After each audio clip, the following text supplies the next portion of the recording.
തിരുവനന്തപുരത്ത് ബാറിൽ മദ്യപ സംഘങ്ങൾ തമ്മിൽ സംഘർഷം. പിടിച്ചുമാറ്റാൻ ചെന്ന SI ഉൾപ്പെടെ 3 പോലീസുകാർക്ക് മർദ്ദനമേറ്റു. തിരുവല്ലം ഡയമണ്ട് പാലസ് ബാറിലാണ് സംഘർഷമുണ്ടായത്. പോലീസുകാരുടെ മണ്ടയൊക്കെ അടിച്ചു പൊടിച്ചു. വൻ അടി ബഹളം. പോലീസിന്റെ വലിയ കളിയാണ്.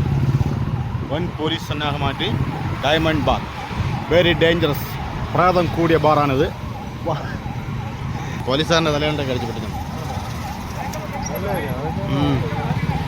RB സനൂപ് വിവരങ്ങൾ നൽകും.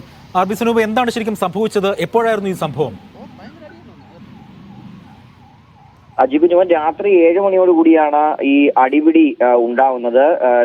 തിരുവനന്തപുരം തിരുവല്ല ഡയമണ്ട് പാലസ് എന്ന ബാറിലാണ് സംഘർഷം ഉണ്ടാകുന്നത്. 2 സംഘങ്ങൾ തമ്മിൽ ഏറ്റുമുട്ടി.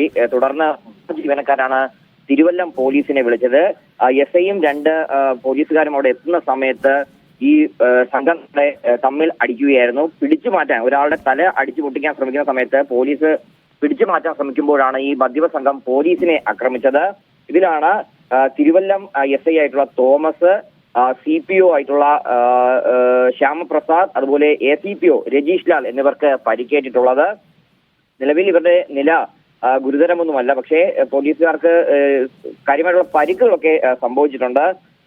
സംഭവവുമായി ബന്ധപ്പെട്ട് ഒരാളെ അറസ്റ്റ് ചെയ്തിട്ടുണ്ടെങ്കിലും ബാക്കിയുള്ളവർ ഓടി രക്ഷപ്പെട്ടു എന്നാണ് നിലവിൽ പോലീസിൽ നമുക്ക് ലഭ്യമായിട്ടുള്ള വിവരം. ബിയർ ബോട്ടിൽ ഉൾപ്പെടെ ഉപയോഗിച്ചുകൊണ്ടാണ് പോലീസിനെ ആക്രമിച്ചത്. ശരി, RB സനൂപാണ് വിവരങ്ങൾ നൽകിയത്.